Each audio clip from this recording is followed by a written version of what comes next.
All right, let's go over to the Chicago Bears here. So DJ Moore, the big news for the Bears. DJ Moore signed a 4-year, $110 million contract extension, $82.6 million of that guaranteed. Moore actually became the first receiver in NFL history to have the first 10 years of his career with guaranteed money, which is kind of cool for DJ Moore. But people forget he's been a little bit of on the receiving end of some jokes on this show in the past. Remember we talked about Zach always drafting him in fantasy, but DJ Moore is really good. At the end of the day, last year 96 catches, 1,364 yards, and 8 touchdowns, 8 games over 100 receiving yards. There was that one game you had him last year in fantasy, right? I did. Remember the Commanders game? I got 230 yards, 3 touchdowns, 40 points. It was so DJ Moore for a Chicago offense last year that needed a lot of help. He carried that team and had a great season statistically, even though the Bears offense struggled a lot of times. He said, now this is something that DJ Moore said when asked about the contract. I think Caleb's going to be excellent. He's going to be a superstar. I just want to be a part of that. And we talked about this in a previous episode. We were talking about Caleb Williams, but as we continue to dive into it, more and more reports are that Caleb Williams has been nothing but perfect leader, perfect player on the field, perfect teammate for the Chicago Bears roster. And he is not. So we know for sure he's not playing in the Thursday night game or tonight's game, which kind of sucks. But the more and more I see, guys, the happier I am. So first, Jack, what do you think? You like the locking down DJ Moore long term? Yeah. So last year during our fantasy draft, it was funny. I was picking, I believe it was the 4th or 5th round, somewhere around there. I needed a wide receiver too, and I'm like, oh, like really? Like he's decent, but like he was kind of like that Lamar Miller type of guy. It's like he's okay. Like, do I want him? Do I not? Like, all right, fine, I'll take him. You're never celebrating drafting Lamar Miller, right? Yeah, it was like the same type of Lamar feel. Miller is such a great Paul. It was the same type of feel. Like it is the 4th round. I want a receiver too, and I see DJ Moore like top of the list. I'm like, it's like not satisfying, but I don't hate it, so I draft him, and for the most part, he ends up being really, really good. And when you have your quarterback of the future, or at least what the Bears hope to be, what 22-year-old kid in Caleb Williams, I love signing your number 1 receiver, who I think could be a superstar if Caleb Williams pans out like people think. Yeah, he is the number. Well, you would say he's I guess the Bears receiver. have Keenan Allen, Adunze. Yeah, like it's a good core, but I think Moore is their best receiver. No, he probably is. Did you see, Ziggy, the Rome Odunze, Caleb Williams connection? Is all the Bears fans are freaking out about that? Does that Pac-12 connection? But I mean, that's exactly what you want to see, right? The Bears are trying to do their own Cincinnati Bengals revolution.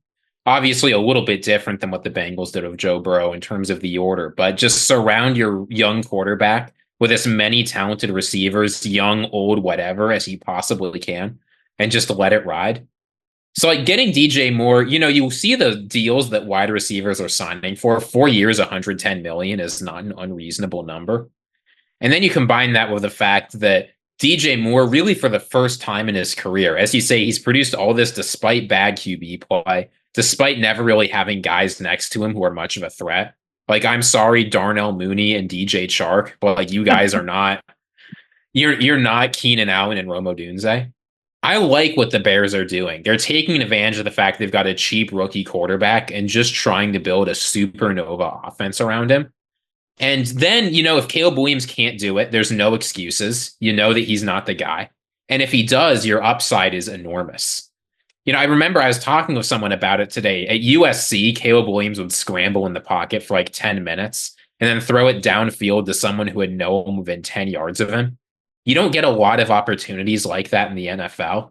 But with 3 wide receiver 1 level receivers, which the Bears have a possibility of putting out there, it certainly makes it harder for a defense to be able to cover all of them every second of every play. And Cole Kmet and DeAndre Swift are also good players. And Khalil Herbert, also a good player. It's kind of strange. You know what Herbert played in college?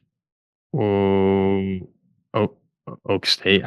Bought that, baby. Was he? We have some superstars. What am I thinking of? Wait, who's the superstar? Oh, wait, no. Who's your guy? Oak State, Chris Carson. No. Another one. The Panthers guy. Oh my God. Khalil Herbert, he was a Kansas player. He might have transferred to Virginia Tech for a year, but he's not really one of those Hokies. He's got more character than that. So can you make a Hoagie sound? Absolutely not. Oh, he's at UVA, Jack. Do you guys like what I did today with my outfit? Can you tell like what I did? Yeah, Pirates. Pirates. Yes. All Pirates. You like that? Pirates, bucket hat, Seton Hall Pirates. You picked up on that? It's believe it or not, we were able to piece it together. For anyone on audio, you have no idea what we're talking about, right? I'm wearing a Seton Hall shirt and a Pittsburgh Pirates bucket hat. But yeah, it's weird for Chicago fans to see all of this because how often in Bears history do you look at your offense and go, wow, look at the talent all over the field? I mean, you did have Brandon Marshall, Alshon Jeffrey, and Jay Cutler for a while, and Jay Cutler had some good seasons, but this feels different around the Bears, and it's going to be a pretty fun season I'm expecting for them. Do you see Mercedes Lewis as well compared Caleb Williams to Aaron Rodgers? He doesn't still play in the league, does he? Mercedes Lewis? He's on the Bears tight end. Believe it or not, he is. Sorry, whatever. I will say this. I will say this. He can make every throw. A little Aaron Rodgers-esque. I thought he was like 55 years old. Wasn't he on Jacksonville? We were like 5 years old. Coming from Mercedes Lewis, it means a lot. He's seen it all. Oh no, it does. I mean, I didn't playing with Johnny United. I thought he was like my grandpa. Mercedes Lewis is. I looked it up. He's 40 years old. I thought he was like 60. How is he still in the NFL? Yeah, why? Especially he was in the 2006 draft. Yeah. At tight end, too. I went to a Steelers-Jags playoff game when they had David Garrard, and Lewis was the tight end. Oh, Mercedes Lewis had some great years. I mean, look, kudos for him. There's no way he's on the Bears. He's really on the Bears? He was on the Bears last year. What are you talking about? Yeah. I mean, Cole Kmet's the guy, but that's probably why I will say this. Little inside knowledge from the Paul Farrington Show coming in. If you're in fantasy drafts, I am not a fan of Rome Odunze. I don't think he's going to have a big year. I think just like how Shane Waldron, a lot of people are expecting big things out of Jackson Smith and Jigba. But instead, despite Jigba having some connection with Geno Smith, he ended up in that wide receiver 3 role and didn't get tons of attention. I think something similar is going to happen to Odunze this year. Nevertheless, I'm expecting a big year for the Bears offense. Yeah, I'm really high on all 3 other NFC North teams.